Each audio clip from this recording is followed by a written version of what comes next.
Hey guys, আশা করি সবাই ভালো আছেন। আজকে চলে আসছি পিঠা খাওয়ার জন্য। পিঠা খেতে এসে একটা নতুন হিস্ট্রি শুই না ভাই, মনে হইলো এই ভিডিওটা আপনাদের শোনানো দরকার।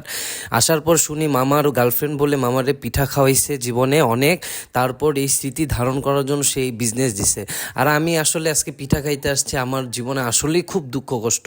এই দুঃখ কষ্ট দূর করার জন্য ঝাল দিয়ে পিঠা খাইতে আসছি। আসার পর ভাই একটা পিঠা নিয়া আমার তো খাইতে খাইতে পুরো হাঁপায়ে গেছি, কারণ এখানে আসলেই কোনো ফ্যান নাই, চারিদিকে চুলা জ্বলতেছে আর আপনি ঘামবেন আর ঝাল দিয়ে পিঠা খাবেন। তারপর ভাই একটা অদ্ভুত রকমের একটা পিঠা দেখছি, এই যে দেখেন গোল গোল পিঠা, এটা দেখা মনে হয়েছে কি এটার মধ্যে জাতি কত কিছু দেওয়া। তারপর একটা নিয়ে তো আমি অবাক ভাই, এটার ভিতরে কিছুই নেই লিটারেলি। আর আমি এটারে বিভিন্ন মশলা টশলা দিয়ে মাখায় খাইছি, কিন্তু ভাই এত মজা লাগে না। চিতি পিঠা আসলে চিটি পিঠা।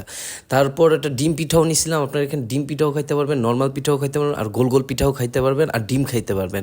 কিন্তু ডিম খাওয়ার ভাই সাহস করি নাই, কারণ যেই গরম রে ভাই, এই গরমে ডিম খাইলে জীবন শেষ হয়ে যাবে। তারপর মামা তার জাদুর হাতে আরেকটা পিঠা দিল। পিঠা খাওয়ার পর আমার মাথা থেকে আসলেই দুঃখ কষ্ট চলে গেছে।